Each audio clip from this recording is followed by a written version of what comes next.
sampai jam 11 kan? Ya. Ya sampai jam setengah 7 apa jam Ya. 6 lah sampai jam 7. Mohon. Selesai suruh nanti bisa. Demikian para jamaah rahimahullah, mudah-mudahan Allah memberkahi kita semua. Sekali lagi sekian, terima kasih. Wassalamualaikum warahmatullahi wabarakatuh. Waalaikumsalam warahmatullahi wabarakatuh.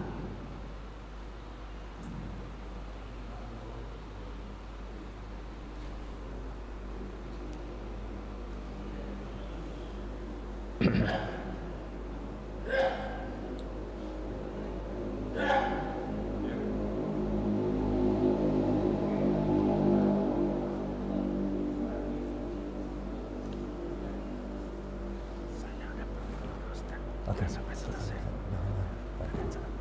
Masalah.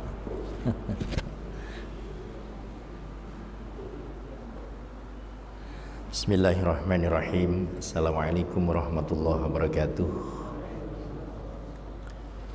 Kita awali dengan kalimat doa sama-sama. Bismillahirrahmanirrahim. Raditu billahi robba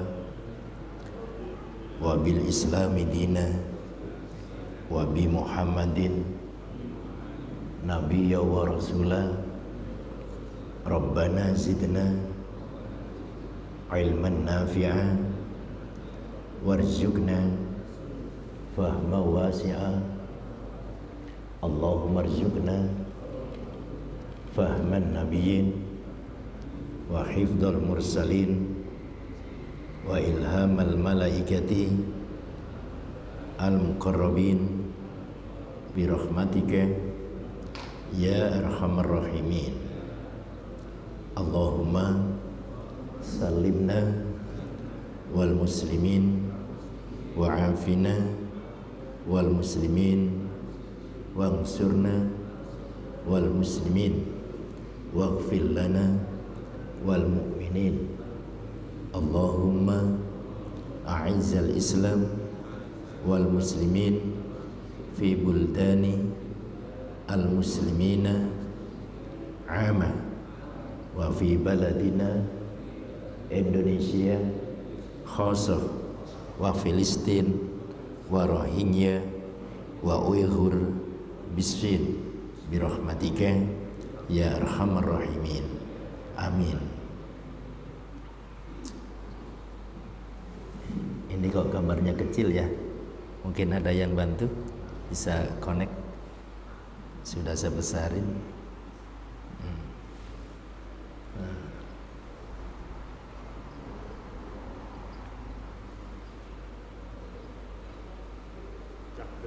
Oh udah, ya syukran. Kumaha ada ramang Bapak Ibu? Alhamdulillah. 2, 3, 4, 5, 6, 7, 8, 9. Yang hadir 250 orang. Alhamdulillah, ibu-ibu 100 orang. Kelihatannya sedikit karena masjidnya besar. Insyaallah. Lepas sedikit ataupun banyak, bukan jumlahnya tapi majelisnya, ya. Dihadiri 3 orang, 4 orang, 5 orang, kalau majelisnya majelis Allah tetap besar. Karena itu kita jangan terkesan oleh suasana dan kondisi. Nah, salah satu wujud iman kita, ya, kesempurnaan iman kita itu adalah kekamilan, ya. Iman yang sempurna itu adalah kita besarkan kebesaran Allah, kita kecilkan makhluk yang ada pada jiwa kita, ya. Jadi apa 500, 200, 100 bahkan cuma 10 orang yang hadir, kita tidak terpengaruh itu. Yang terpengaruh adalah kebesaran Allah yang menjadi pengaruh kita majelis Allah, ya. Itulah indikasi kita sudah memiliki ciri-ciri iman yang sempurna atau manusia kamil, insan kamil. Di antaranya itu dulu, besarkan kebesaran Allah, kecilkan makhluk yang ada pada diri kita. Ya. Indikasinya apa? Indikasinya bahwa apa yang dikehendaki oleh Allah pasti wujud adanya. Adanya wujud kun, adanya tidak wujud juga kun. Kun fayakun itu ada, bisa jadi kunnya Tuhan tidak ada. Ya, baik. Ini. Jadi sekali lagi adalah besarkan kebesaran Allah, kecilkan makhluk Allah. Bapak sekalian, mohon. Pertama yang kita sampaikan, ingin saya sampaikan adalah syukur kita. Kenapa kita bersyukur? Kita ini berada di posisi populasi kecil dari populasi dunia, umat manusia. Kita berpihak di hadapan Allah. Dari populasi manusia hari ini hanya 23,02% dari populasi penduduk bumi dunia. Sekarang lebih kurang 8 miliar ya, 8 miliar, 23,2% itu Muslim Indonesia. Ya, ini sudah mengalami kenaikan dan trendingnya umat Islam setiap tahun itu naik. Tapi kita catat naiknya di mana? Bukan di negeri kita. Negeri kita yang mayoritas Muslim, tapi trendingnya malah menurun jumlah kuantitas bahkan kualitasnya. Oke. Jadi justru ada di sono, ya, di tempat-tempat yang jauh. Karena itulah dakwah tetap kita gelorakan, sebab kita tidak mesti harus kita dakwah di tempat ini, lalu di sini semuanya orang Islam, tidak. Boleh jadi hidayah Allah itu berada di Amerika, hidayah Allah turun di saudara kita di Australia, di Swedia, di Norway, yaitu gerak yang namanya dakwah itu terus kita berdoa. Ternyata saudara-saudara kita di non jauh di sana dibuka hatinya Allah. Substansinya kita berdakwah tetap diterima Allah. Ya. Nah, seperti ini. Populasi Muslim 23,02%. Sementara Kristiani, sementara yang lain termasuk Yahudi populasinya 0,2%. Yahudi 0,2 Pak. Tapi menjadi polisi dunia. Dan di sana itu sebenarnya juga banyak orang Islam di Israel. Ya, setahun 18 kemarin ke Tel Aviv itu banyak masjid-masjid di Israel, ya. Di Israel banyak masjid juga. Saya di puncak di Tel Aviv dekat Netanyahu itu, ya, itu menurut pandangan saya ada 8 menara tinggi, yang tinggi menara. Masjid yang kita datangi namanya Masjid Mahmudiyah, masjid yang terbaik di Tel Aviv. Ya. Dan setelah saya browsing, ternyata banyak. Bahkan umat Islam itulah umat terbesar adalah Yahudi, yang kedua Muslim, yang ketiga Nasrani. Itu di Tel Aviv. Banyak juga tentara Muslim sebenarnya, dokter-dokter Muslim, dosen-dosen Muslim. Bahkan coba di searching di Google, ya, Ramadan itu di sana itu libur 1 bulan penuh. Ya, wallah alam lah ya.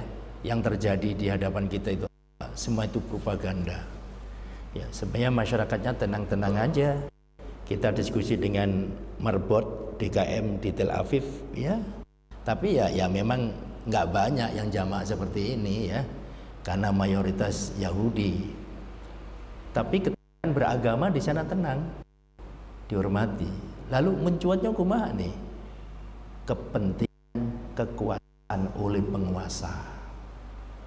Sehingga kita di daerah Hebron dan termasuk Palestina Barat, di mana itu adalah penguasa ingin merampas tanah Palestina, terus dibangun itu ke arah timur, ya, ibaratnya Bandung Cimahi, ya, orang Cimahi bangun itu tanahnya orang Bandung, ya, terus digeser ini Pak, dibangun dengan pembangunan perumahan. Siapa nggak marah?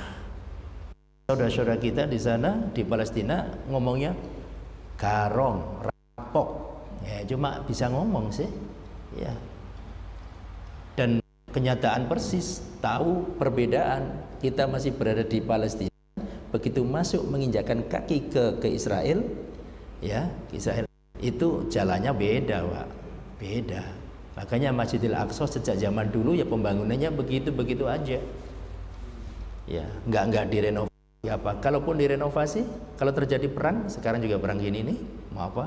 Lalu siapa yang membangun? Ya, imamnya cukup familiar, ya. Imamnya pernah ke Indonesia, Syekh Yusuf, ya.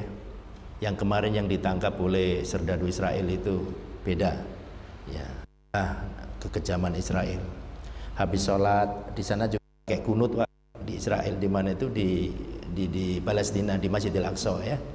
Habis sholat imamnya menghadap ke belakang, makmum itu masuk, langsung masuk ngariung mengintari imam, familiar.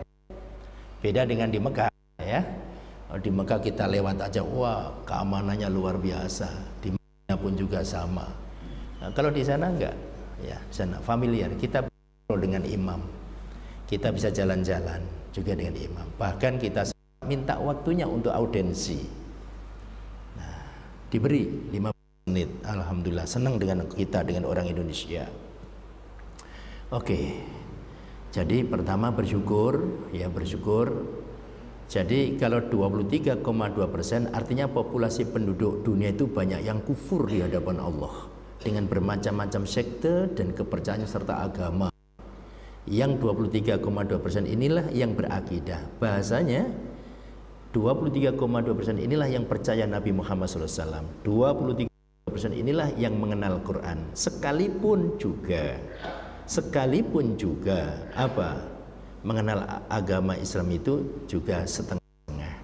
Bahkan di Indonesia sendiri lebih dari 200 sekte keagamaan bergentayangan di mana-mana di Indonesia. Ya. Islam apa namanya? Kejawen, Islam Pasundan, Islam Gavatar, Islam Lia Eden, Islam Sabdo Darmo, wah macam-macam, ya 250 sekte keagamaan. Oke, tapi mengatasnamakan Islam. Kita lihat sedikit lagi, kita bersyukur, ya, ini belum materi ini. Kawasan populasi kita di sini, kita lihat gambarnya. Indonesia bagian daripada wilayah yang gambarnya sama dengan posisi Timur Tengah Indonesia. Hanya masalahnya Indonesia yang mana, itu kan, dari Sabang sampai Merauke Indonesia yang mana. Tapi yang pasti bahwa gambar ini menunjukkan wilayah populasi Muslim itu di situ.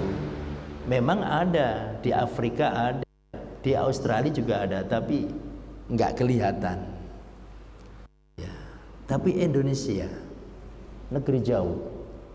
Maka kita mengkaji tentang ayat haji, wa adzin fin nasi bil haji yatuka rijalan wa ala kulli dhamiri yatina min kulli fajin amik. Itu disampaikan kepada Nabi Ibrahim alaihissalam, lalu lewat Jibril diinformasikan kepada Nabi Muhammad SAW. Jibril menyampaikan cerita tentang perintah Allah kepada Ibrahim, hai Ibrahim, kumandangkan tentang haji kepada segenap manusia di penjuru dunia.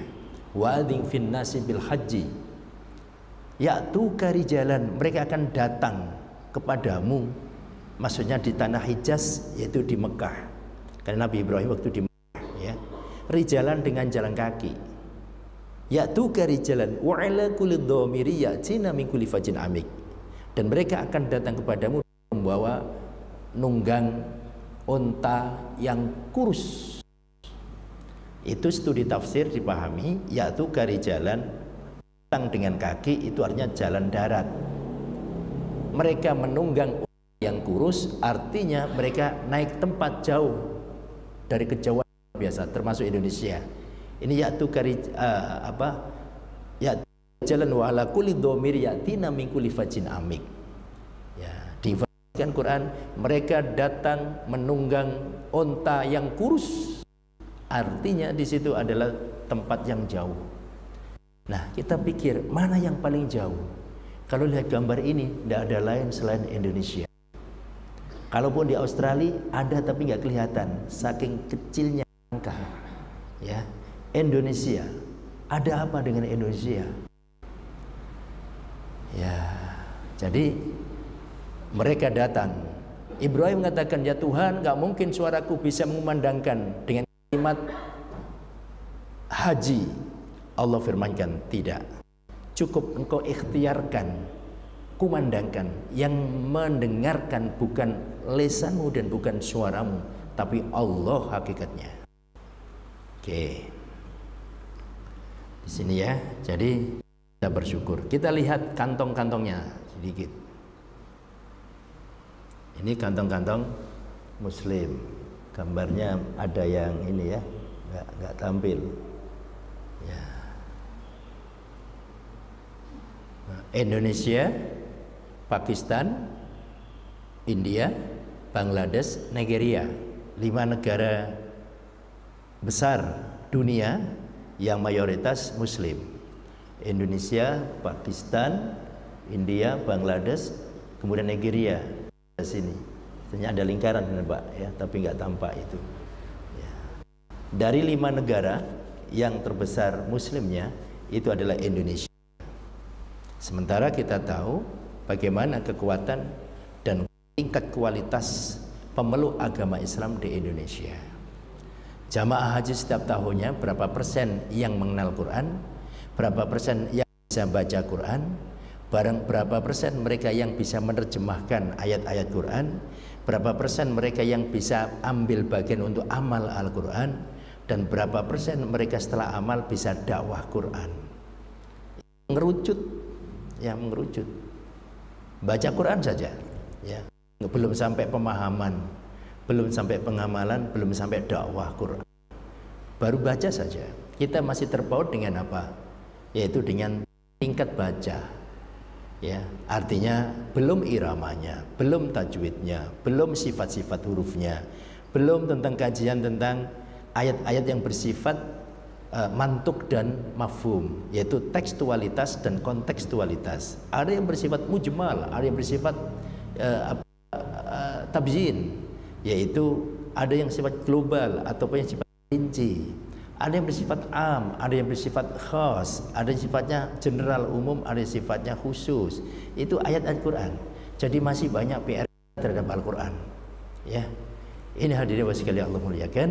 Ya, jadi kantong-kantong, ya, kantong-kantong Muslim ini ada gambar seperti itu. Sekali lagi kita harus bersyukur Indonesia bagian daripadanya. Yang kedua, kita juga introspeksi diri. Apa yang kita introspeksi diri dan kenapa kita berintrospeksi diri? Bahasa kitabnya muhasabah atau tazkiyatun nafsi. Karena kita sudah berada di akhir tahun, kita akan memasuki tahun baru.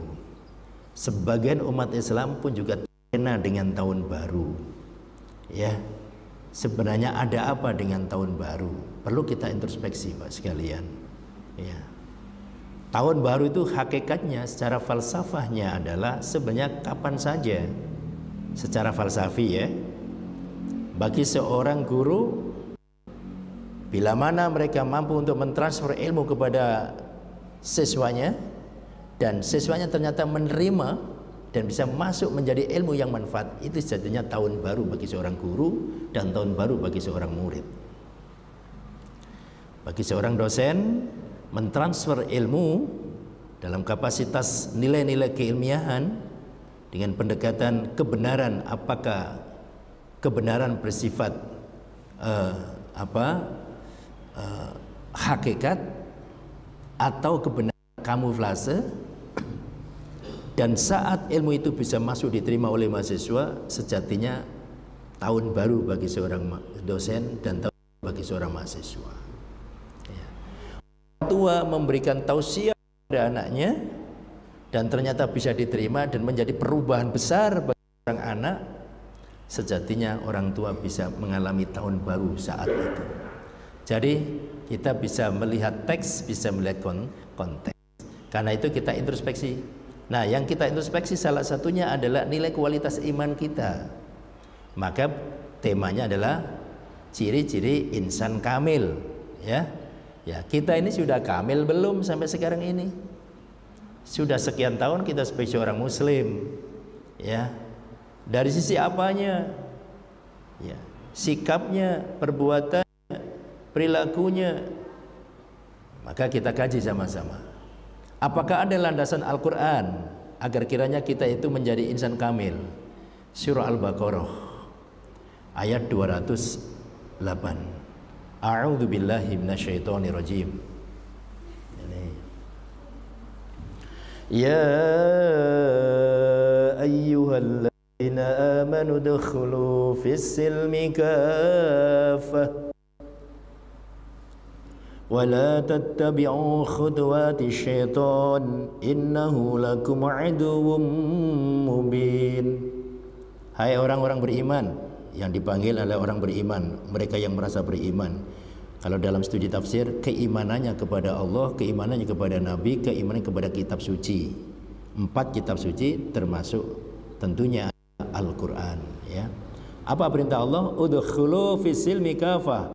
Masuklah kalian ke Islam itu secara kafah, secara sempurna, kamilah. Dan diingatkan oleh Allah, wala tattabi'u khutuwati syaitan, dan jangan kalian mengikuti langkah-langkah setan. Kenapa hal itu? Apa ada rahasia? Ya, kata Allah, innahu lakum aduwwun mubin. Iblis itu bagimu adalah musuh yang nyata. Ya. Jadi ini Al-Quran bicara tentang kekamilan seorang manusia agar kita masuk. Memang ayat ini sebenarnya asbabun nuzulnya berkaitan dengan Abdullah bin Salam. Abdullah bin Salam itu orang Israel, Pak, zaman Nabi, ya, tapi menjadi seorang muslim yang luar biasa.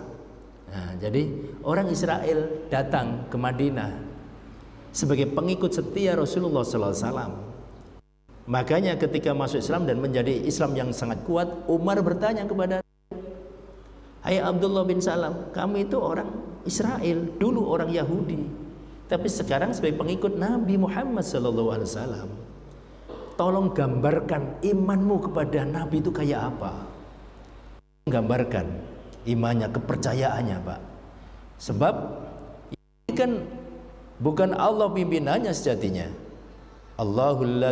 Allahu waliyul ladzina amanu yukhrijuhum minaz zulumati ilan nur. Allah memimpin orang-orang beriman, Allah mengeluarkan dari kezaliman menuju cahaya.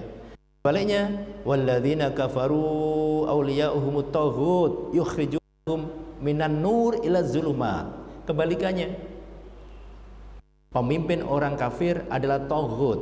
Taghut itu adalah bisa setan, ya, berwajah manusia atau manusia berkarakter setan, ya.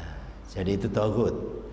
Sikapnya kalau sudah menjadi pemimpin itu adalah yukhrijunahum minan nur ila zulumat, mengeluarkan manusia dari cahaya menuju kegelapan.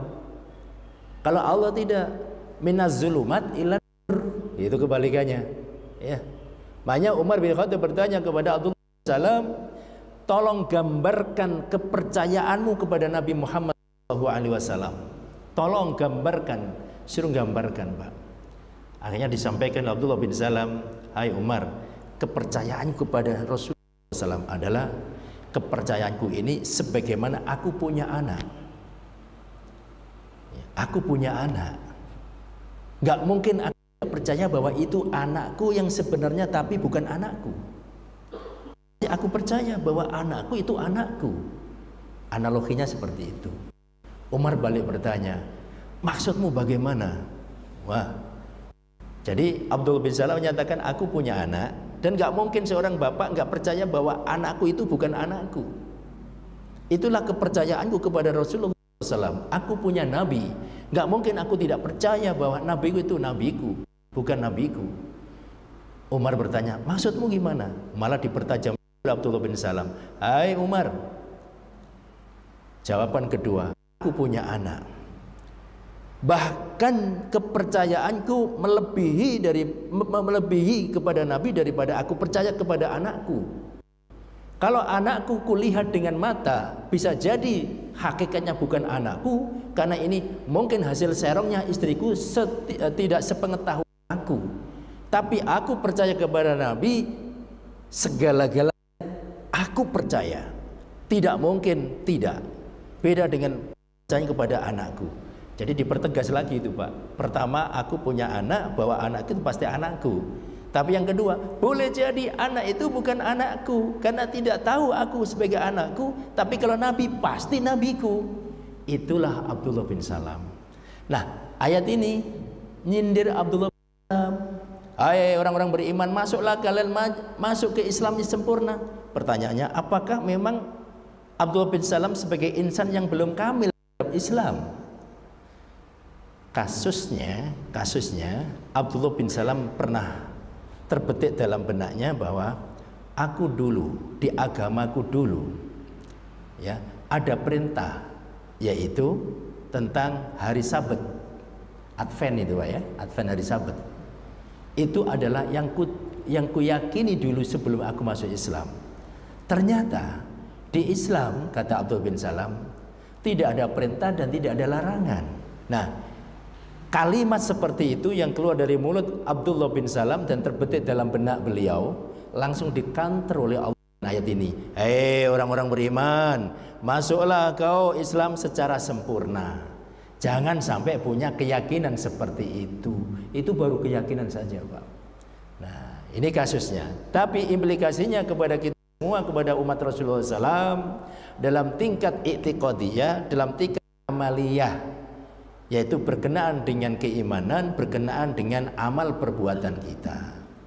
Ya, jadi jelas kita diperintah oleh Allah, udkhulu fis-silmi kafa wa la tattabi'u khutuwati syaitan innahu lakum aduwwum mubin. Masuklah kalian kepada agama Islam secara sempurna dan jangan sekali-kali engkau mengikuti langkah-langkah setan. Sesungguhnya setan itu adalah innahu aduwwum mubin, sesungguhnya mereka adalah musuh bebuyutan bagi kalian. Ini prolog awal ya. Sekarang landasan kompetensi kita bicara masalah insan kamil itu apa. Nih. Pertama, karakter manusia yang paling asasi yaitu sebagai makhluk yang berketuhanan. Jadi kalau kita masa insan kamil, sebuah keniscayaan. Karena kita semua adalah manusia berketuhanan. Ya. Siapapun orangnya, dari keluarga apapun, apa Yahudi, apa Nasrani, apa Konghucu, apa Protestan, ya, apa Katolik, apa itu agama-agama indeterminisme, animisme, semua itu hakikatnya punya sifat ketuhanan. Ketuhanannya sebenarnya semua itu Allah, ya, Allah. Maka pantas Rasulullah nyatakan dalam hadis, kullu mauludin yuladu alal fitrah. Setiap anak yang dilahirkan itu dilahirkan dalam kondisi fitrah. Studi hadis menjelaskan fitrah di situ adalah tentang dinul Islam, yaitu agama Allah. Dinan qayyiman millata Ibrahim, yaitu agama yang lurus, agama yang jejak, yaitu ajaran Ibrahim alaihissalam. Ya, nah di situ. Nah kata Nabi, salah dia itu menjadi berubah, ya, menjadi Nasrani, Yahudi, Konghucu, macam-macam, itu tergantung dua orang tuanya, tergantung bapak ibunya, termasuk juga tergantung milieu lingkungannya. Ya, alhamdulillah, ya. Insya Allah kita ini ya secara umum rata-rata lahir sudah dalam kondisi muslim, ya, muslim karena orang tua kita muslim, eyang kita muslim, kita bersyukur. Tapi juga hati-hati, kemusliman kita kalau hanya kita bangga dan bereforia terhadap kemusliman orang tua kita, nggak pernah kita taklim dan tidak pernah kita dalam untuk belajar tentang Islam, kalah dengan kita yang mungkin keluarga kita bukan muslim, saudara kita bukan muslim, tapi kita masuk Islam merupakan sebuah kajian. Jadi kalau di situ bukan masalah keluarga atau tidak, tapi kita mau apa enggak untuk meningkatkan kualitas belajar kita ini. Tapi setidaknya kita bersyukur, ya. Ya, kita nggak bisa membayangkan kalau Bapak Ibu umumnya hidup di Norway. Hari ini kayak apa kita ditakdirkan Allah. Ya. Apakah kita benar-benar muslim atau kita hanya terbawa oleh lingkungan yang bukan muslim? Tapi setidaknya di tanah kita, ya di Bandung ini, ya, nah, di tataran Sunda ini khususnya, ya, kita muslim, suasana muslim, orang tua muslim, tetangga muslim, alhamdulillah sudah satu langkah menolong kita. Nah, apa landasan kompetensi kita bicara masalah manusia kamil? Wa idza khada rabbuka min bani adam min duhurihim dzurriyyatahum wa asyhadahum ala anfusihim, ditanya oleh Allah, alastu bi rabbikum, dijawab oleh kita semua, qalu la syahidna. Ya, singkatnya, ketika manusia hendak dicipta oleh Allah di dalam rahim sang ibu, kemudian sebelum rohnya itu dikirim oleh Allah lewat Jibril alaihissalam, Allah bertanya, alastu bi rabbikum, hai calon janin, percayakah bahwa aku Tuhanmu? Alastu bi rabbikum, untuk menjawab, qalu, mereka menjawab, bala syahidna, sumuhun Gusti, ya, kami menyaksikan sendiko. Nah itu, ya, itu. Jadi akhirnya jadilah makhluk. Andai kata tidak ada kemampuan untuk menjawab iya, maka tidak menjadi manusia. Nah, dengan demikian, dari manapun, suku apapun, bangsa manapun, manusia sejatinya, ya, secara asasi mereka adalah makhluk berketuhanan. Maka layak kita untuk menyisihkan waktu mencari data, apakah kita sudah menjadi insan kamil atau belum. Kedua, jadi kita enggak langsung bicara cirinya, Pak, tapi kita dasarkan dulu, ya, kenapa kita harus mencari insan kamil. Yang kedua, Allah senantiasa mengajak atau menghendaki agar manusia selalu, tadi sudah saya sampaikan, ya, selalu dalam cahaya iman, bukan kezoliman. Yaitu surah Al-Baqarah ayat 257. Allahu waliyul ladzina amanu yukhriju minaz zulumati ilan nur walladzina kafaru awliya'uhumut taghut. Nah, Allah adalah pemimpin, wali, penolong orang-orang beriman, dan Allah mengeluarkan dari zulumat ilan nur kepada cahaya. Sedangkan walladzina kafaru, orang-orang kafir itu awliya'uhumut taghut, pemimpin mereka adalah taghut, manusia berkarakter iblis atau iblis berwajah manusia. Apa sikap mereka? Yukhrijunahum minan nur ila zulumat, kebalikan daripada Allah. Mereka ternyata mengeluarkan manusia dari cahaya menuju kezaliman. Jadi bertolak belakang 360 derajat. Ya. Apa yang terjadi dengan mereka? Ulaika ashabun nar hum fiha khalidun. Akhirnya mereka adalah sebagai penghuni api neraka dan mereka kekal di dalamnya. Sekali lagi, ini kita perlu bicara masalah insan kamil. Belum ciri-cirinya dulu, ya. Ketiga, cahaya iman adalah buah dari karakter asasi manusia bertuhan. Itulah kesejatian fitrah manusia. Rasulullah SAW bersabda, "Ma min mauludin illa yuladu al fitrah." Dalam satu riwayat, "Fa abawahu yuhawidanihi wa yunassiranihi wa yumajjisanihi." Setiap makhluk yang lahir dalam kondisi fitrah, tetapi dua orang tuanya yang akan membentuk karakter anak-anaknya.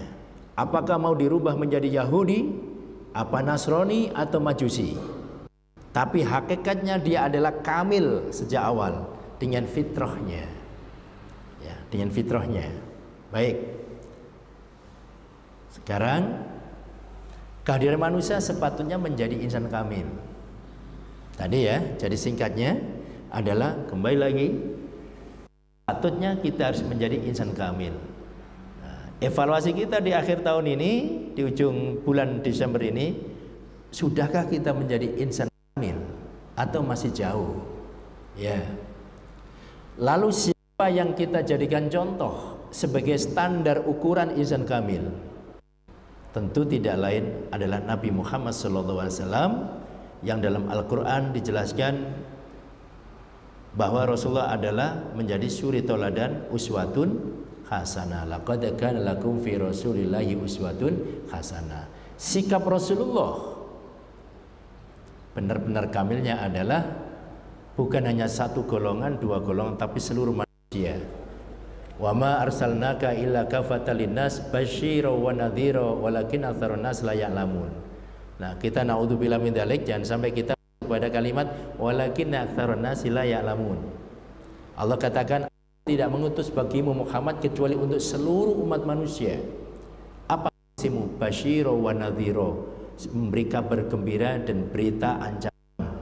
Ya. Tapi sayangnya kebanyakan manusia tidak mau menerima dan tidak mau tahu. Nah, jadi nggak jadi menjadi insan kamil, Pak ya. Oke. Lalu tujuannya apa? Landasan bagaimana kita untuk menjadikan insan kamil? Sebelum ciri-cirinya. Ya. Apakah memang ajaran kita itu sempurna sehingga kita layak menjadi insan kamil?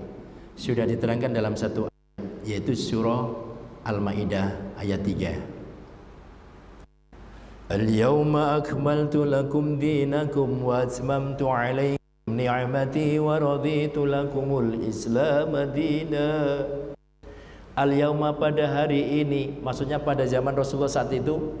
Peristiwanya para mufassir menyatakan ketika haji wada. Haji wada itu haji pamitan. Persis Rasulullah berada di Arafah. Ya. Pada tahun keberapa? Tahun 11 Hijriah. 11 ya, karena Rasulullah tahun itu wafat. Riwayat menjelaskan setelah ini lebih 83 hari kemudian Rasulullah wafat. Nah, ketika turun ketika di Arafah haji wada menjelaskan al-yauma, pada hari ini Muhammad akmaltu, ku sempurnakan, ku kamilkan lakum, bagi kalian, dinakum, agama kalian, maksudnya Islam. Wa atmamtu, dan benar-benar ku lengkapi, alaikum, atas kalian Muhammad, nikmati, akan nikmatku. Wa raditu, dan aku ridhoi Muhammad lakum, bagi kalian semua, al-Islam, Islam dinan, sebagai agama. Bereforialah para sahabat, senang, bergembira ayat ini turun. Wah, bahagia, alhamdulillah, Islam sudah diterima Allah, kita sudah disempurnakan nikmat Allah, senang, bahagia. Ada satu sahabat yang justru menangis, tersengguk-sengguk, lari ke tempat mojok sana. Aneh, ini teman-teman bergembira, bereforia dengan ayat ini, tapi ada seorang sahabat yang malah nangis. Siapa gerangan? Tidak lain adalah Abu Bakar As-Siddiq. Ada apa dengan Abu Bakar ketika ayat ini turun malah menangis? Allahu Akbar. Akhirnya beberapa sahabat datang kepadanya, wahai Abu Bakrin, bukankah ayat ini sudah melegitimasi bahwa hari ini sudah disempurnakan Allah nikmatnya, diridhoi Islam sebagai agamanya, apa engkau menangis? Kata Abu Bakar, hai para sahabat, ingat, kalau sudah sempurna, kalau sudah lengkap, ingat, pasti Rasulullah akan segera diundang Allah, artinya akan wafat. Apakah kemudian dengan wafatnya Rasulullah kamu senang? Itu sekalian, itulah mana, makanya Quran itu ada secara teks, ada secara konteks ya. Teksnya berbahagia, tapi konteksnya justru menerangkan Rasulullah segera akan diundang Allah dalam kewafatannya. Nah, ini dalam Abu Bakar ini ya. Jadi bukan teksnya yang dilihat ayatnya, tapi makna substansinya yang ada di dalamnya. Allahu Akbar. Ya, makanya orang itu kadang-kadang melihat sekilas ini, tapi kita malah begini, ya. Ya. Punten, ini punten sedikit nyebut ya. Gus Dur almarhum ini, beliau sudah wafat ya. Dulu ya, walaupun Indonesia tidak mengadakan hubungan diplomatis dengan Israel, tapi Gus Dur dengan wacananya sebagai manusia kemajemukan bangsa di dunia, kita baik-baik aja. Gus Dur baik-baik dengan beberapa orang pendeta, bla bla bla bla bla ya. Itu ada tujuannya, Pak. Ada tujuannya semuanya. baru diketahui setelah wafatnya. Ya, setelah wafatnya. Ya. Ternyata dengan dekatnya orang-orang ini ternyata melupakan program. Indonesia kan tahun itu sudah akan dijadikan gerakan pembangunan gereja sekian ribu kan. Nah orang itu kan didekatin dengan Gus Dur, hanya diajak aktif yang lain, akhirnya gagal nggak jadi. Itu tidak tahu, banyak orang tidak tahu. Ya, akhirnya wafatnya baru tahu. Ketika Indomie kalau salah ya, yang haram karena bercampur dengan apa dulu itu, lalu dikatakan haram, cepat-cepat Gus Dur mengatakan halal. Ya, ini kan aneh. Nah, semua orang mengatakan haram karena tercampur dengan ini ya, babi sebagainya, ternyata halal. Ya. Ternyata di balik itu, ya, maksudnya adalah yang haram ya udah haram, tapi sekarang ciptakan baru yang halal, gitu kan? Maka harus diawasi yang haram ini sudah mulai hari ini halal lagi. Kenapa?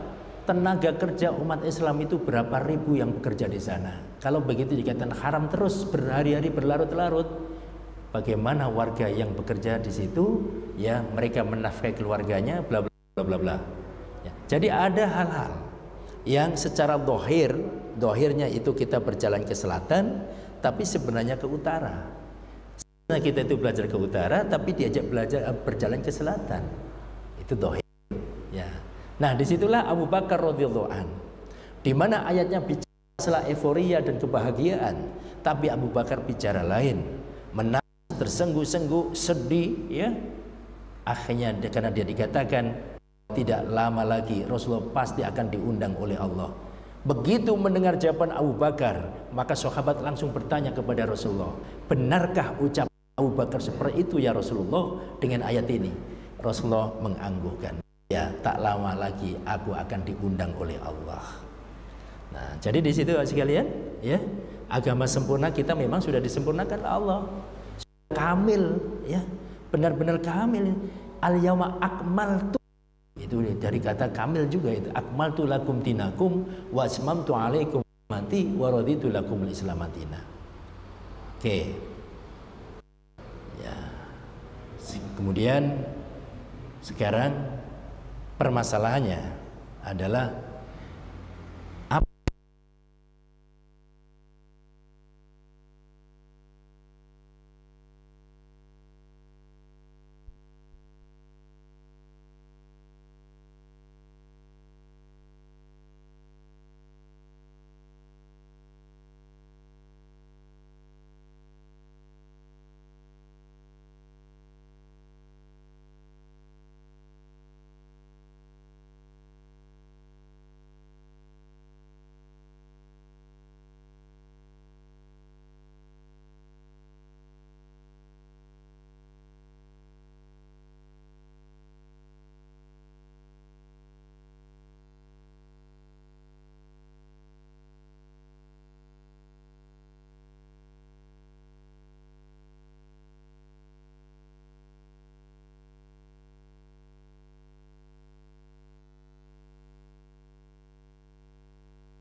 ya, yang satu sibuk, yang satu malu, yang satu lagi Quran itu bahasa Arab itu susah. Loh, ini ada jawaban-jawaban alternatif kita kaji ini, ya. Jadi kenapa kita satu sisi menjadi manusia kepingin menjadi insan kamil, tapi satu sisi kita belum dekat Quran. Padahal unsur refreshing yang sangat kuat menjadi insan kamil itu harus kembali kepada warisan suci Al-Quran. Hanya masalahnya apakah kita ini hari ini sudah meyakini kebenaran Al-Quran? Sudah, oh nggak ada masalah, istiqomah. Dengan cara apa?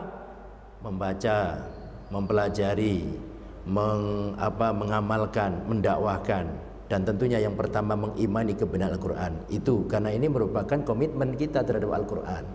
Tapi masalahnya yang belum. Kenapa belum? Alasannya tadi itu sibuk.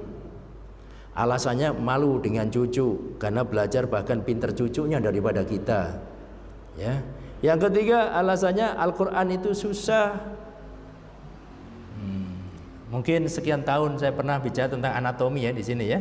Anatomi Al-Quran, bahwa Al-Quran itu 600 halaman Pak yang kita miliki itu ya, yang kemudian di HP bisa kita masukkan HP. Yaitu kalau Quran untuk NSI ya, Standar Nasional Indonesia ya, itu Quran pojok itu 600 halaman, 604 halaman lah ya. Dari mana? Globalnya saja kan, satu juz itu 20 halaman kali 30 juz kan 600 ya. 600 sedikit, nanti surah terakhir ada berapa halaman dan pertama. Jadi bukan 20 halaman tapi 21 halaman. Kemudian juz 30 nanti ada lebih 3 halaman.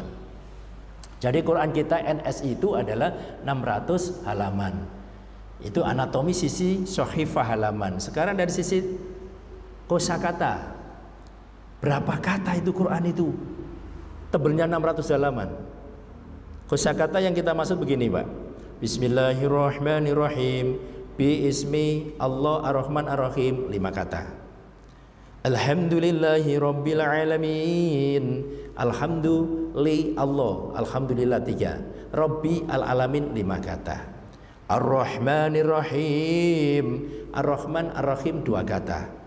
Qul huwallahu ahad. Qul huwa Allah ahad 4 kata. Qul katakanlah huwa, qul huwa Allah ahad 4 kata. Itu kita hitung. Juz 1 mulai Al-Fatihah menginjak sampai sayaqulu sufaha minan nas, awal juz 2 itu jumlahnya 3624 kata. Juz 2 mulai sayaqulu sufaha minan nas ma wallahum an qiblatihim allati kanu 'alaiha sampai menginjak juz 3 tilka rusulu faddalna ba'dal ba'd, maka jumlahnya 3628 kata. Juz 3 mulai tilka rusulu faddalna ba'dahum 'ala ba'd sampai nanti menginjak pada juz 4 lan talbiru hatta tunfiqu mimma tuhibbun, jumlahnya 3630 kata. Juz 4 lan talbiru hatta tunfiqu mimma tuhibbun sampai menginjak juz 5 jumlahnya turun 3602 kosakata.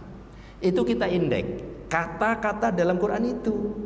Alif lam mim dzalikal kitabu la raiba fihi hudan li al muttaqin, 10 kata. Juz 1 3624 kosakata. Ya. Singkatnya, bikinlah angka rata-rata. Kami pernah menghitung rata-rata sama dengan 3650 kata per juz. Kalikan 30 juz, maka terdapat 109.500 kata. Biar mudah diingat, susah kalau kita bicara sama dengan 109.500 kata, genapkan menjadi 110.000 kosakata. Jadi Quran kita 30 juz ini adalah tidak lebih dari 110.000 kata. Mulai Al-Fatihah sampai An-Nas 110.000, catat baik-baik, tidak lebih dari 110.000 kata. Setelah kita indeks berapa kata-kata baru, berapa kata-kata yang diulang oleh Allah Subhanahu wa taala, ternyata faktor pengulangannya lebih besar daripada kosakata baru. Berapa persen? Kosakata baru 21%, sedangkan kosakata yang diulang oleh Allah sama dengan 79%. Subhanallah. Pantas Allah berfirman di dalam surah Al-Qamar surah ke-54, bisa cek kita ayat 17, ayat 22, ayat 32, ayat 30, ayat 44 ayat. Apa firman Allah? Walaqad yassarnal Qur'ana lizikri fahal mim mudzakir. Sungguh aku mudahkan Al-Qur'an untuk dipelajari. Tapi ditanya oleh Allah, fahal mim mudzakir, apakah ada orang yang mau belajar dengan sungguh-sungguh? Jadi singkat cerita, ukuran belajar Quran bukan ukuran bisa dan tidak bisa, bukan ukuran mampu dan tidak mampu, tapi ukurannya adalah ada kemauan apa tidak. Itu pun Allah tidak diskriminatif, akan diberikan kemampuan bagi anak-anak muda saja tidak, mereka yang mahasiswa saja tidak, mereka yang hidup di kota saja tidak, mereka laki-laki atau perempuan juga tidak. Semuanya ayat ini bersifat universal. Nah, apalagi di backup saya baca bukunya Profesor Riben, yaitu seorang profesor dari Jerman. Beliau menulis buku yang judul besarnya adalah Keajaiban Sel Otak Manusia, Pemberdayaan Sel Otak Manusia. Di sana diterangkan bahwa manusia lahir sudah dilengkapi sel otak. Sel otak setiap manusia sudah dianugerahi oleh Allah Subhanahu wa taala, oleh Tuhan, sebut dia karena Nasrani. Manusia sudah diberikan sel otak oleh Tuhan, jumlahnya ternyata 7 sampai 10 miliar. Jadi kita lahir itu sudah menurut teori Profesor Ibn ya, 7 sampai 10 miliar sel. Uniknya, 1 dekade terakhir ada sebuah penelitian di Abu Dhabi bahwa 7 sampai 10 miliar sel itu baru dimanfaatkan oleh manusia hidup itu baru 1 sel. Subhanallah. Yang menarik bagi saya bukan yang 7 sampai 10 miliar, tapi kita mengejar yang 1 sel. 1 sel di situ diterangkan di bukunya sama dengan 1 unit komputer yang diperkuat dengan hard disk 100 MB. Pertanyaannya, 100 MB itu merekam data memori berapa kata kalau komputer kita? Sekarang bukan lagi mega, giga sudah lala, sudah kita lepas. Sekarang tera. Setelah tera nanti apa? Ya. Nah, oke. Karena di situ datanya 1 unit komputer yang diperkuat dengan hard disk 100 MB. Nah, sekarang 100 MB itu mampu merekam data berapa memori kata. Kami waktu itu menulis nama Abdullah, size-nya 12 pakai font Times Roman Arabic. Akhirnya Abdullah kita rekam seret, indeks tek, keluarlah data. Ternyata nama-nama Abdullah direkam dengan kapasitas 100 MB itu sama dengan 64 juta kata nama Abdullah. 64 juta. Jadi 100 mega itu sama dengan 64 juta kata nama Abdullah, Pak. Dengan size 12 pakai Times Roman Arabic. Kok apa? Lebih kurang dengan penduduk Jawa Barat. Penduduk Jawa Barat lebih kurang 40 juta, 4 sekian ya. Enggak sampai 50 juta ya. Penduduk Jawa Barat. Artinya apa? Mestinya manusia untuk menghafal penduduk Jawa Barat mesti hafal nama-namanya itu. Karena kita 7 sampai 10 miliar, sedangkan satu sel saja mampu merekam 64 juta kata. Tapi di sini nggak bicara masalah penduduk bumi, tidak bicara penduduk Jawa Barat, bicara Quran. Quran tadi 30 juz. Jumlahnya berapa? 3.650 kali 30, 109.500 kata. Genapkan menjadi 110.000 kata. Jadi 110 kata kita punya 64 juta kata. Singkatnya, mengkaji Quran hanya diperlukan 1/600,40 sel. Kenapa demikian? Karena kita hanya menguasai 604 halaman atau 110.000 kosakata, sementara 1 sel manusia merekam data sama dengan 64 juta kata. Kalau kita kembali ke sana, intinya semangat Pak belajar Quran. Loh, kalau begitu bisa, iya. Tapi Profesor Ibn tidak menutup kemungkinan. Kenapa? Sel otak manusia itu kalau sudah 30 usianya ke atas itu mati, Pak. Ya, setiap hari itu mengalami mati. Jadi reproduksinya itu berat. Itu kalau masih di bawah angka 30 tahun, itu begitu sel otak mati masih reproduksinya tumbuh lagi. Nah, gitu. Ya. Nah, matinya juga besar. 250 sampai 350 sel setiap hari. Jadi sel otak kita ini juga mati sebenarnya ya. Tapi nggak perlu kecil hati karena kita masih punya stok. Ya, miliaran tadi itu.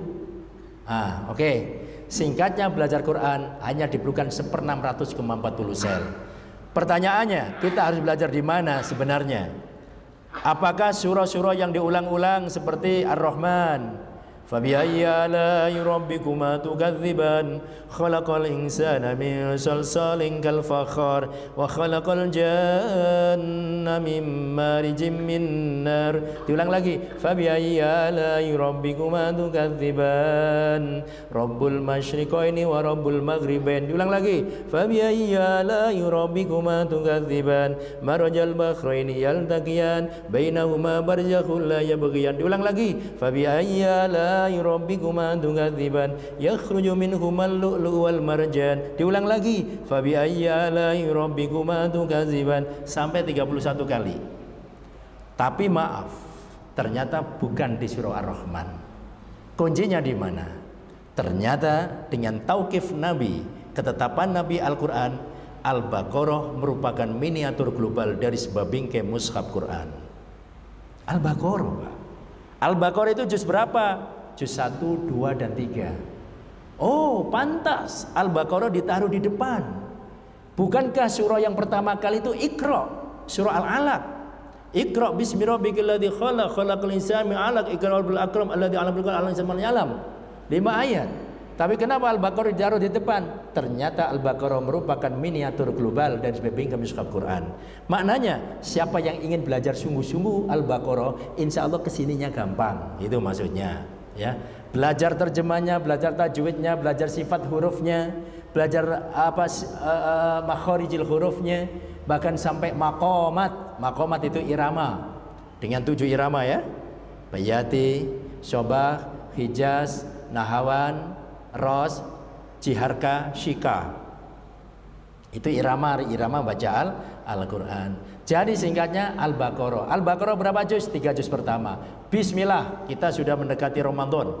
Kuasai Al-Baqarah. Ulang-ulang baca Al-Baqarah. Insya Allah sudah menyimpan 79% kosakata di dalam Al-Quran.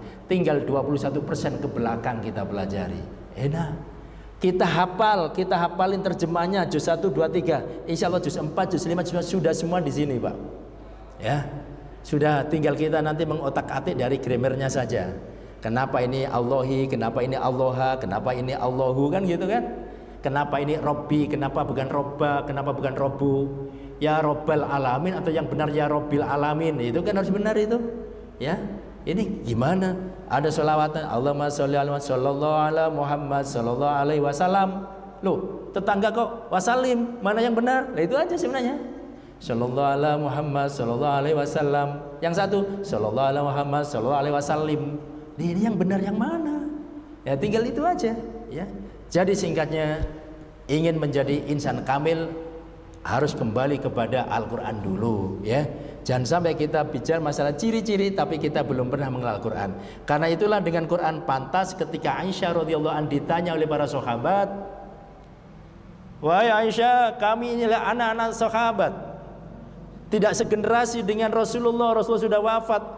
Kami kepingin bagaimana akhlaknya Rasulullah." Aisyah malah menangis, Pak. Aisyah malah menangis. Ditanya tentang akhlak Rasulullah sallallahu alaihi wasallam. Kenapa menangis? Karena Aisyah khawatir jawabannya itu kurang dari apa yang sebenarnya. Akhirnya Aisyah dengan ilham Allah memberikan jawaban yang luar biasa. Kalau kalian kepingin tahu perilaku Rasulullah, akhlak Rasulullah, pekerjaan Rasulullah, begitu mulianya, kana khuluquhul Quran. Itu jawaban Aisyah ya. Akhlak Rasulullah adalah Al-Quran berjalan ya, gitu.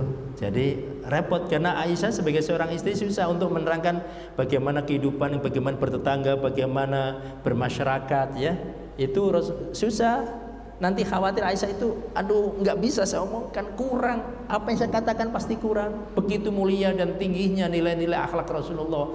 Maka Aisyah mengatakan, kana khuluquhul Quran. Rasulullah itu Al-Quran berjalan. Jadi pantas kalau kita ingin menjadi insan kamil, harus kita kembali Quran dulu. Nah, Quran inilah yang menjadi landasan agama Islam kita, ya. Kita baik. Bagaimana pendapat seorang intelektual? Albert Einstein, seorang ilmuwan terbesar abad ke-20 menyatakan, religion without science is lame and science without religion is blind. Agama tanpa ilmu adalah pincang dan ilmu tanpa agama adalah buta. Jadi pentingnya agama. Kalau ada orang Indonesia ya kowar-kowar agama, membodohin orang dengan agama, bikin kemunduran pembangunan, innalillahi wa inna ilaihi rajiun. Ilmunya kayak apa itu? Ya, seorang Einstein ya yang dunia mengakui ternyata pengetahuan dengan agama harus berjalan itu ya. Allah. Nah, jadi agama tanpa ilmu pincang, ya ilmu tanpa agama buta. Nah, ini kok bisa dikatakan agama membendung pembangunan, bikin kemunduran, kemajuan. Innalillahi wa inna ilaihi rajiun. Harus syahadat lagi itu sebenarnya ya. Ya syahadat itu, Pak. Masya Allah. Nah kalimat ini menunjukkan bahwa agama tidak hanya mendorong studi ilmiah, tapi juga menjadikan riset ilmiah yang konklusif dan tepat guna karena didukung oleh kebenaran yang diungkapkan melalui agama. Alasannya adalah karena agama merupakan sumber tunggal dan menjadikan jawaban pasti dan akurat. Itulah agama. Maka kita akan dihadapkan 2-3 kebenaran. Kebenaran sains, kebenaran filsafat, dan kebenaran agama. Ya, itu harus beriring, Pak. Tapi ujung-ujungnya adalah agama. Karena agama membawa kebenaran nyata dan kebenaran mutlak. Agama, ya, agama. Wabtaghi fima ataqallahu darul akhirah wala tansa nasibaka minad dunya. Carilah olehmu tentang pentingnya kampung akhirat, jangan lupa urusan dunia. Ya. Allah berfirman begitu, bukan dibalik. Kalau dibalik begini, carilah olehmu tentang pentingnya kampung dunia, jangan lupa akhiratmu. Bukan begitu. Walaupun kita awal hidup ada di dunia, baru nanti barzah, lalu akhirat. Tapi Allah nyatakan carilah olehmu tentang pentingnya kampung akhirat, tapi jangan lupa dunia. Bukan dibalik, carilah olehmu tentang pentingnya kampung dunia, jangan lupa akhirat. Bukan begitu. Menunjukkan bahwa kalau orang bicara tentang akhirat lalu falsafahnya kumaha engke, innalillahi wa inna ilaihi raji'un, pasti petaka. Urusan akhirat dikatakan kumaha engke, pasti bencana itu. Orang akhirnya meringankan, meremehkan, ya, untuk bekal di akhirat nanti. Ayatnya sudah jelas, carilah penting kampung akhirat, tapi jangan lupa dunia, jangan lupa, jangan dilupakan. Ya, bukan dibalik, carilah dunia, jangan lupa akhirat, bukan begitu. Menunjukkan bahwa urusan akhirat bukan urusan nasib. Bahkan ayatnya katakan wala tansa nasibaka minad dunya, jangan lupa nasibmu di dunia. Menunjukkan apa? Di dunia itu ada faktor nasib, sedangkan akhirat tidak ada kata nasib. Akhirat adalah sebuah kepastian, tidak ada nasib. Tetapi kalau dunia baru bicara masalah nasib. Ya. Oke.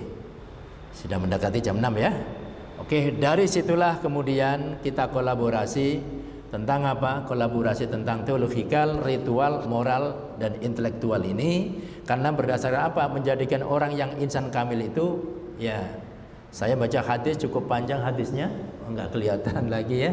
Singkatnya adalah begini, Rasulullah pidato ngariong para sahabat, datang seorang yang berpakaian putih bersih, tinggi besar, mata tajam, rambut hitam, surban luar biasa, pakaian serba putih, berkata, Muhammad, jelaskan kepadaku tentang iman. Muhammad, jelaskan padaku tentang Islam. Muhammad, jelaskan padaku tentang ihsan.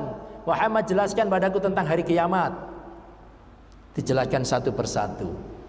Iman adalah antuk minabillah malaikati wa rasulihi wa bil yaumil akhir qad wasri. Syadaqta ya Muhammad, engkau benar ya Muhammad. Aneh ini orang bertanya, begitu diberi jawaban langsung engkau benar juga Muhammad. Oh, pasti men-screening Rasulullah ini. Ngetes Rasulullah. Tapi sebenarnya bukan ngetes, memberi pembelajaran kepada jamaah bahwa yang sejatinya iman itu. Muhammad, akhbirni anil Islam. Jelaskan kepadaku, kabarkan kepadaku tentang Islam. Akhirnya jawab Rasulullah, anta syahada an la ilaha illallah Muhammad Rasulullah wa iqamas salat wa zakat wa tu'minu Ramadan wa hajjul baiti man istata'a. Yaitu akhirnya timbul rukun Islam yang 5, syahadat, salat, zakat, saum, haji. Sadaqta ya Muhammad, engkau benar Muhammad.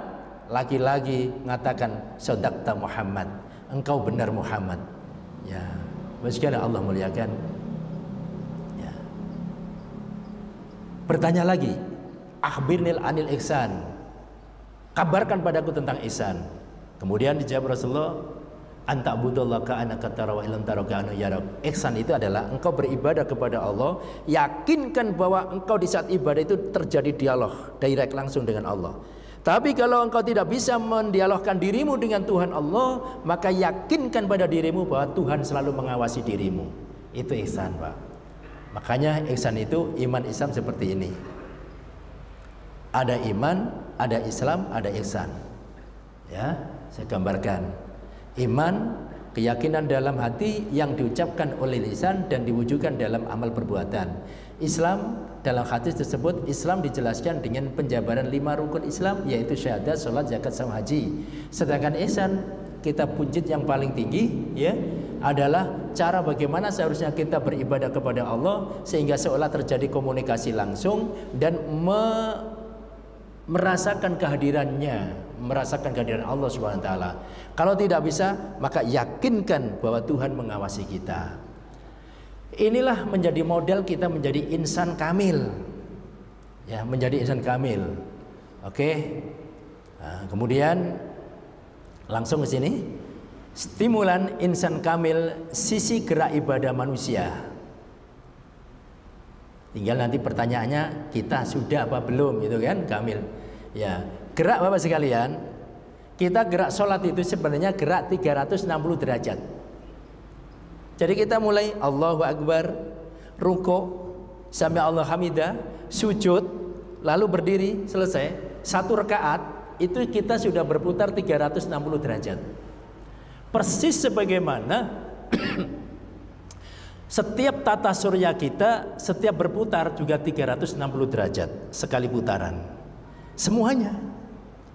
Matahari, bumi, bulan, Saturnus, Mars, Jupiter, ya. Itu semua berputar 360 derajat. Ya. Termasuk juga inti, ya. Molekul inti kita ini berputar semua ini. Termasuk juga satu tata surya yang ditemukan pada tahun 2003 oleh NASA, namanya Nibiru, planet Nibiru.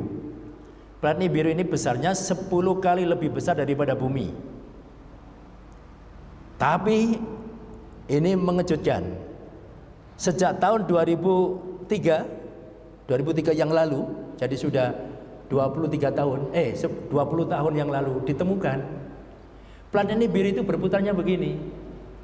Padahal planet-planet yang lain itu berputarnya begini, seperti tawaf. Jadi tawaf itu mutarnya begini, semuanya begini, ya. Tapi ada satu planet yang ditemukan 2003 kemarin itu berputarnya begini. Kok nggak tabrakan ya? Allah yang mengatur. Tapi teori ilmuwan NASA menyatakan 50 tahun yang akan datang sejak ditemukan tahun 2003, planet ini akan mendapatkan gravitasi matahari, bukan gravitasi bumi. Akhirnya sedikit nyenggol bumi. Jadi Bapak sekalian, secara ilmiah, ya, secara ilmiah planet kita bumi nanti akan disenggol oleh planet Nibiru. Di mana planet Nibiru itu 10 lebih besar daripada bumi. Kayak apa nasibnya orang hidup nanti tahun 2053. Ya, kita nanti menjadi saksi kalau masih hidup.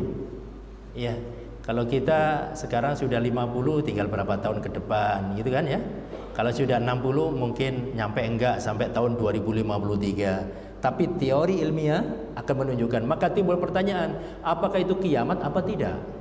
Tentu kalau kita kembali kepada surah Luqman, ayat terakhir, kiamat itu ilmu Allah. Tidak ada orang yang tahu kapan kiamat. Jangankan kita, Nabi saja ketika ditanya oleh Jibril tadi itu tadi Jibril sebenarnya ya, tanya tentang iman, Islam, ihsan. Lalu yang terakhir adalah tentang terjadinya kiamat. Rasulullah katakan, as-sa'il a'lam minal mas'ul. Orang yang bertanya lebih tahu daripada orang yang ditanya, kata Nabi, kalau hari kiamat. Nah, kok orang ramai mengatakan bahwa kiamat terjadi tahun 2053? Itu teori ilmiah, bukan kiamat, cuma bumi disenggol oleh planet Nibiru. Kesenggol dikit, Pak. Ya. Nah, ilmiah kan bisa ya, kapan terjadi gerhana matahari, itu kan bisa itu ya, dikatakan. Nah, kemudian tahun 2053 nanti itu bumi akan disenggol begini. Wallahu alam ini. Nah, itu semua berputar 360 derajat. Sementara kita sholat pun juga 360 derajat. Gambar seperti ini. Allahu Akbar. Ini berapa derajat?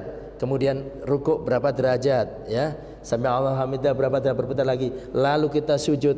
Kemudian kita duduk iftiros. Ya. Kemudian kita sujud lagi. Ya. Lalu kita berdiri 360 derajat. Artinya bumi berputar sejatinya bumi sujud, manusia bersujud, manusia sholat. Kalau begitu sholatnya bumi dengan berputarnya itulah sholatnya bumi. Sejatinya sama. Hanya manusia karena gerak manusia enggak menggelinding, tetapi apa? Sholatnya gerak pakai ruku, pakai itidal, pakai sujud, pakai iftiros, pakai sujud, pakai kembali ke atas. Allah Akbar. Jadilah manusia kamil sehingga timbullah kalau ini sudah terjadi kesempurnaan, maka pertanyaannya apa? Ciri-cirinya adalah ini.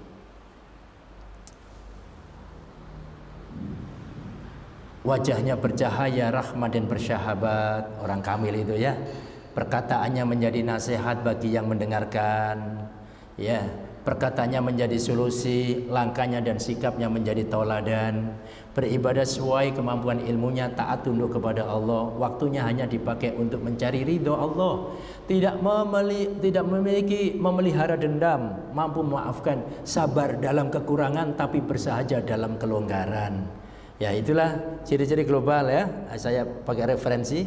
Ya, kemudian penghalang orang semestinya bisa kamil tapi nggak bisa kamil.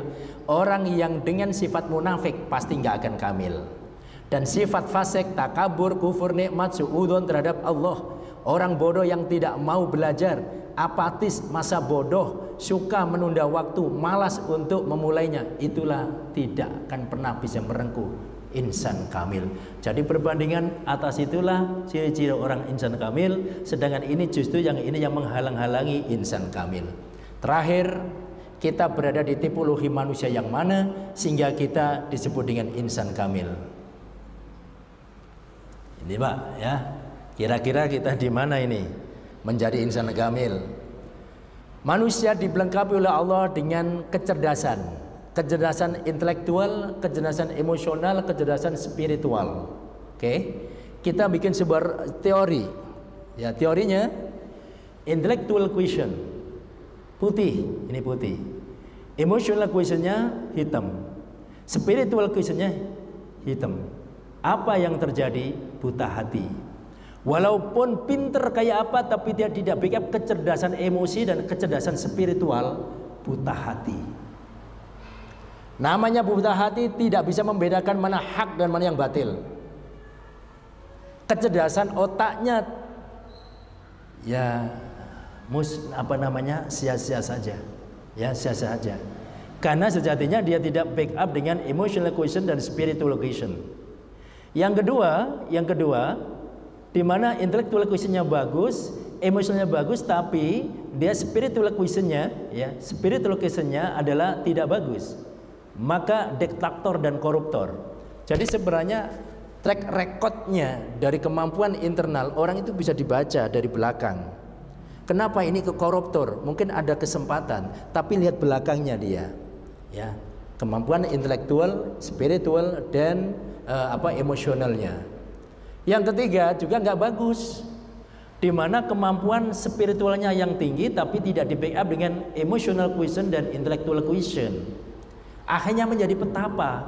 Maaf, bukan kita nggak kepingin menjadi orang yang pandai wirid, tapi orang itu wiridan terus, nggak mau sosial kemasyarakatan. Habis dari masjid nggak mau keluar di masjid terus, hanya menjadi petapa. Ya, itu juga nggak bagus. Bagaimana menjadi insan kamil? Ya, menjadi kamil. Ya, jadi ada rumus-rumus itu sebenarnya. Nah, saya tidak bikin hitam. Ya, kalau hitam itu hanya intellectual quotientnya buruk, emotional quotientnya buruk, spiritual quotientnya juga buruk ya. Nggak mungkin manusia itu buruk seburuk itu. Karena jadinya manusia lahir itu sudah ada model ketuhanan tadi itu kan. Ada ketuhanan, bahkan dilahirkan sudah dalam kondisi fitrah. Maka rumusnya adalah tinggal satu, intellectual quotient bagus, emotional quotient bagus, dan spiritual quotientnya bagus. Itulah manusia paripurna, itulah insan kamil. Nah, gitu ya. Dan tentunya yang paling sempurna hanya pada pribadi Nabi Muhammad Shallallahu Alaihi Wasallam. Jadi itulah Bapak sekalian Allah muliakan. Ya kita menjadi insan kamil itu tadi runtutannya seperti itu ya. Nah, nanti tinggal dampak ciri-cirinya apa tadi yang kita sampaikan tadi itu. Mudah-mudahan bermanfaat ya. Mudah-mudahan negara kita aman, tentram, damai ya. Amin ya robbal alamin. Jadilah pemimpin yang soleh ya. Yang memastikan kita berpikir secara lugas, cerdas ya. Punten, jangan sampai kita berpikir secara culas Pak ya. Dengan mata hati bukan dengan mata uang. Dengan otak yang sehat, yang waras, bukan dengan dengkul mikirnya kita. Saya wajib menyampaikan begini, kalau tidak menyampaikan saya berdosa, ya. Dan kita saling watawasau bil haq, watawasau bis sabr. Ya, itu. Masalah partai boleh berbeda lah, ya. Tapi pilihan pasti di hati kita, kan gitu ya. Oke, insya Allah kita demi anak-anak kita, demi cucu-cucu kita, ya. Silakan, saya percaya Bapak sekalian akan memilih dan pandai memilih mereka yang soleh. Amin. Allahumma rzuqna imaman adilan, Allahumma rzuqna imaman adilan, Allahumma rzuqna imaman amanatan, Allahumma rzuqna fatham mubinan, Allahumma rzuqna nasran azizan. Ya Allah, hadirkan kepada kami pemimpin yang adil, pemimpin yang soleh, pemimpin yang amanah. Berikan kepada kami kemenangan yang nyata dan berikan pertolongan kami pertolongan yang mulia. Amin amin ya robbal alamin. Semoga anak cucu kita menjadi insan-insan kamil. Amin ya robbal alamin. Insyaallah sampai di sini. Udah jam 6 punten lebih ya. Aduh mohon maaf. Mudah-mudahan tidak ada pertanyaan. Silakan barangkali.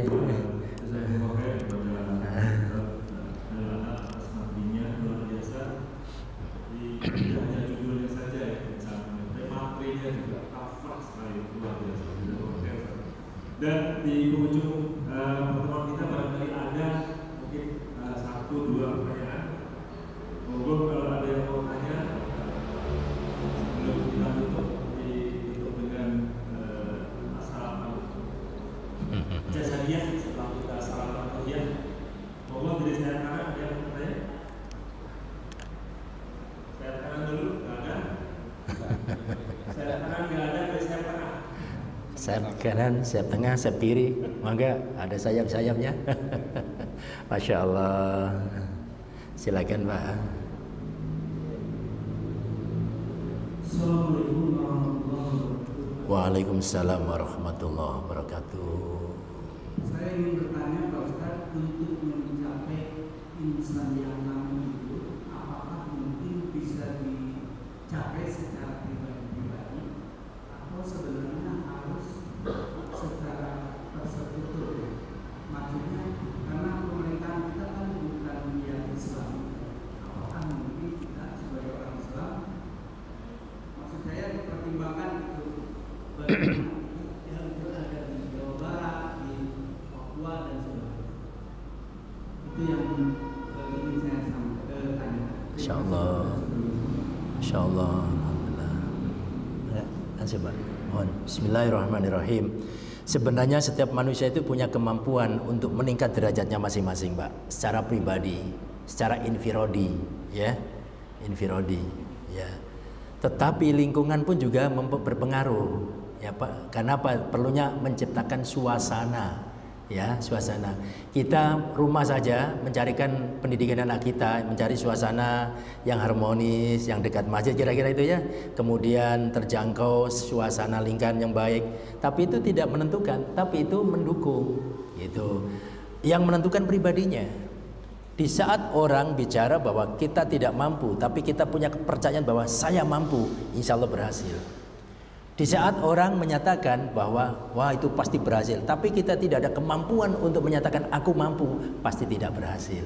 Jadi kalau begitu pribadinya memang merupakan faktor utama ya, tetapi lingkungan sebagai faktor penunjang. Bahasa kitab di sini tadi itu adalah infirodi dan jam'i. Secara ini ya, nah ini kan. Nah, jadi baik dalam praktek hidup individual infirodi maupun kolektif secara jam'i itu. Jadi bisa dihidupkan. Makasih Pak. Mangga yang lain. Ada lagi Pak? Mangga. Alhamdulillah. Barakallah.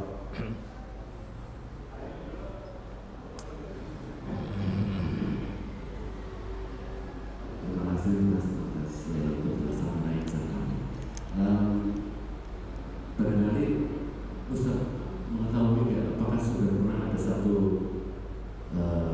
kajian begitu ya, kondisi umat Islam di Indonesia, kira-kira kalau dibuat kajian statistiknya, mana yang sudah benar-benar 100% dengan kamil, mana yang masih 90%, 80%, 50%, gitu ya. Karena memang kualitas keislaman umat Islam di Indonesia beragam begitu. Nah, kemudian ini dikaitkan dengan demokrasi, Pak. Bahwa untuk memilih pemimpin itu setiap orang mempunyai satu suara. Nah, kalau kondisi umat Islam di Indonesia adalah untuk melihat orang yang beriman itu pilihan saja sholat subuhnya begitu. Juga umat Islam yang sholat subuh berjamaah di masjid itu berapa dibandingkan dengan total umat Islam di Indonesia. Kalau situasinya seperti ini, pasti yang akan terpilih itu ya mayoritas kan kalau di negara demokrasi. Iya. Ini bagaimana situasi seperti ini untuk memajukan kualitas keimanan kita didukung oleh negara atau pemerintahan yang Insyaallah. Terima kasih. Kita langsung aja ya. Untuk penelitian secara global saya belum pernah ngadakan, tapi waktu itu kita ngadakan yaitu internal jamaah haji Pak setiap tahunnya. Jadi karena itu kalau umat Islam Indonesia wah terlalu global ya. Ya itu. Tapi kita pernah ngadakan penelitian tentang kapasitas jamaah haji. Jamaah haji kan sudah pilihan lah katakan ya. Jelas-jelas muslim, tapi seberapa jauh kualitasnya saat itu. Baru bicara masalah Quran saja belum pengamalan.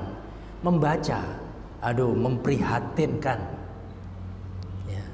Makanya tadi populasi muslim dunia yang 5 negara besar, Indonesia, kemudian Pakistan, India, Bangladesh dan Nigeria, itu yang mayoritas itu adalah Indonesia. Tapi ini bukan hitungan kualitas tapi baru kuantitas.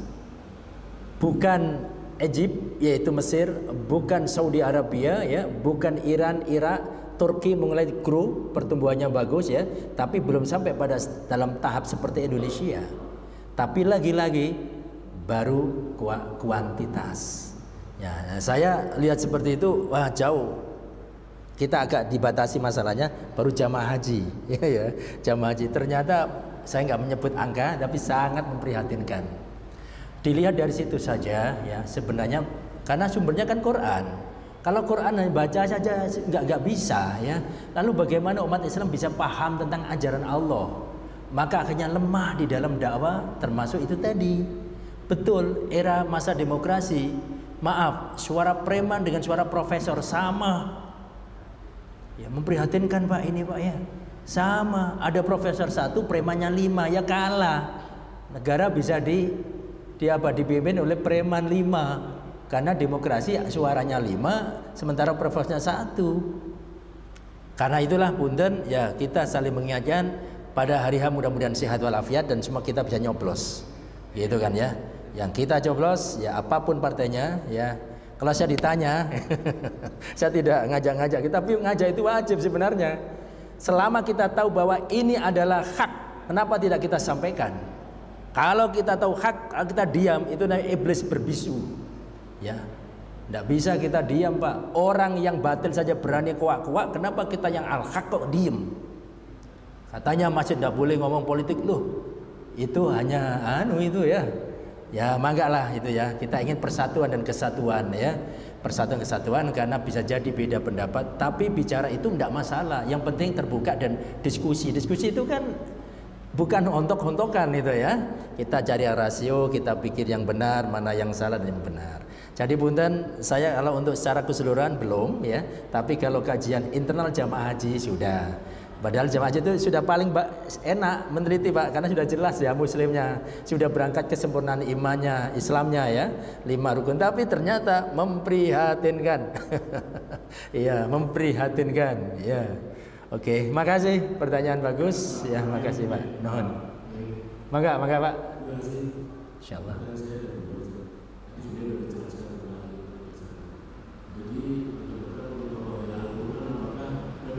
Harus tahu betul kata-kata guru-guru bicaranya dan seterusnya sampai dengan Pak Anggom misalnya minimal kedua mengenai pemetaran adanya rukun iman rukun Islam, kemudian saya lihat pemetaran rukun Islam itu tidak rukunnya gitu ya, tapi langsung hasil-hasil. Padahal hasil-hasilnya juga mestinya menyangkut 3 hal dari rukun imannya, dari rukun Islamnya, kemudian dari rukun ihsannya. Jadi saya ingat di situ ada satu perbedaan untuk perbedaan antara iman dalam rukunnya, Islam dalam rukunnya, dan ihsan. Kalau di tahun Makasih. Bismillahirrahmanirrahim. Belajar Quran apakah mesti harus sampai segala-galanya? Menurut saya tahapan sesuai dengan kapasitas dan proporsinya, Pak.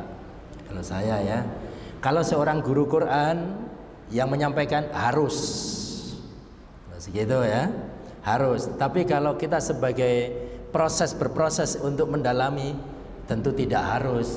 Artinya tidak harus menunggu sempurna. Itu maksudnya ya. Nabi Muhammad itu kalau sempurna ya wafat dulu baru dakwah. Ini kan Qur'annya kan satu ayat lalu ya ayyuhal mudatsir qum itu kan, itu baru dakwah beberapa ayat. Tidak menunggu Rasulullah mendapatkan 30 juz baru dakwah gitu. Jadi kapasitas kapan ya. Nah, makanya nanti Ramadan lebih baik mana kita menghatamkan Quran 30 juz selama bulan Ramadan ini, atau kita itu nggak ngebut-ngebut tapi paham. Ya, bagi saya keduanya tempuh. Cari waktu yang tepat. Kapan kita membaca Quran, khatamkan 30 juz, mengambil hikmah dan berkahnya Quran. Satu sisi juga mempelajari tentang makna di dalamnya, walaupun cuma 1 halaman 2 halaman. Itu. Jadi jangan sampai kita terpaku di hanya kajian ini tapi nggak pernah khatam, atau kita baca Quran ngebut-ngebutan terus, nggak pernah paham. Nah, jadi tempuh 2 cara tadi, Pak. Tentunya waktunya beda. Misalnya kalau kita kajian seperti ini, oh ini kajian. Nanti di rumah kita membaca dengan sedikit cepat, nah gitu. Ini jadi sesuai dengan kapasitas, proporsi dan posisinya, itu Pak ya. Ya kemudian yang kedua masalah rukun, ya rukun iman.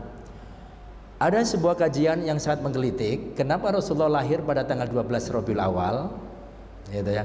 Kenapa bukan tanggal 11, kenapa bukan 30, kenapa bukan 15? Ternyata 12 Rabiul Awal ini merupakan kunci kehidupan manusia. Bukan kebetulan. Ya. Kenapa bukan kebetulan? Karena 12 merupakan simbol kesuksesan orang bila mana dia lakukan selama 12 masa, maka sempurna menjadi insan kamil. Ya, 12 disebut sangat bersejarah karena 12 itu lahirnya Nabi, hijrahnya Nabi, wafatnya Nabi. Itu sama itu, 12 Rabiul Awal. Nah, ternyata dari 12 ini ternyata tidak lebih dari itu tadi. Iman yang 6, Islam yang 5, ihsan yang 1. Itu ya. Tapi tidak disebut rukun, gitu ya. Betul. Karena Quran hanya mengatakan alladzina yu'minuna bil ghaib wa yuqimunas shalata wa mimma razaqnahum walladzina yu'minuna bima unzila ilaik wa ma unzila bil akhirati hum yuqinun ulaika ala hudami wa ikum mungkin. Jadi langsung ditutup oleh Allah dengan ulaika. Tidak ada kalimat ihsan. Nah, ihsan itu ngacu kepada hadis Nabi, ya, ihsan Nabi. Nah, kalimat ihsan di sana menjadi sifat sebenarnya. Kolaborasi, perpaduan antara iman dengan Islam, makalah yang namanya ihsan. Jadi kolaborasinya ya. Gambaran ihsan itu bagaimana? Gambaran ihsan itu adalah Umar bin Khattab mengatakan ihsan seorang itu bagaikan dia di malam hari yang sangat tenang dan gelap, lalu di depannya itu banyak onak dan duri, dia akan berjalan pelan-pelan.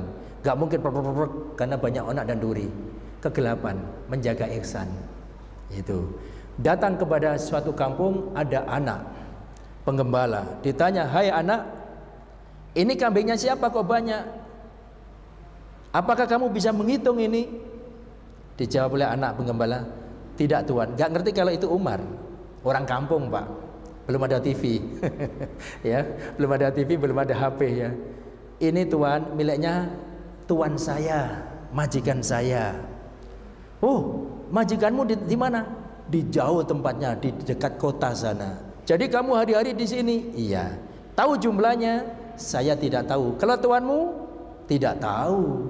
Apalagi tuan, saya aja jumlahnya saking ratusan kambing itu nggak tahu.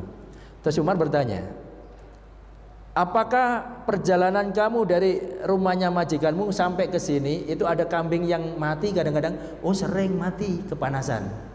Ya, sering mati. Ya. Nah, Umar langsung berpikir, ternyata, "Hei anak, saya minta kambingmu 1, saya ganti dengan uang." Artinya beli. Terus tolong sekarang ambilkan, saya akan bawa. Kata anak apa, Pak? "Wahai tuan, ini kan milik majikan saya. Dijawab oleh Umar, majikanmu kan nggak tahu, bilang aja mati. Gitu Pak. Bilang aja mati, perjalanan rumah sono sampai di tempat sini, pengembalaan ini mati. Apa jawaban anak? Ya Sayyidana Ainallah. Wahai Tuhan, nggak tahu kalau ini Umar, cuma panggil Tuhan ya. Di mana mata Tuhan? Kalau saya bisa untuk menipu majikanku, tapi Tuhan tidak bisa ditipu. Langsung sujud Umar bin Khattab. Ternyata ada anak kampung masih punya ihsan. Jadi ihsan itu kolaborasi iman dan Islamnya. Itu Pak ya.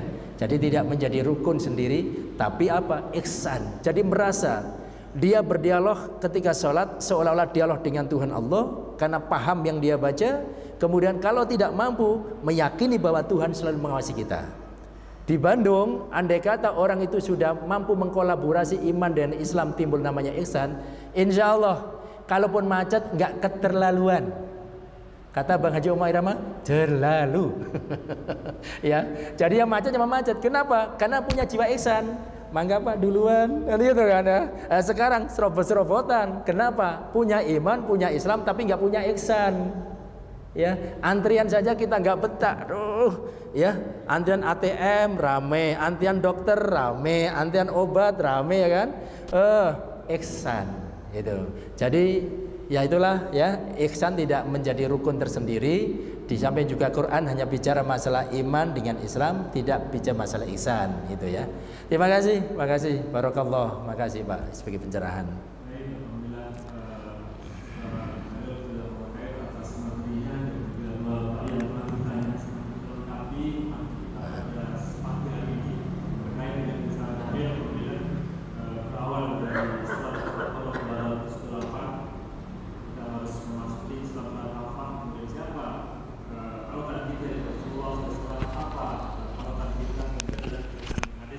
Luar biasa.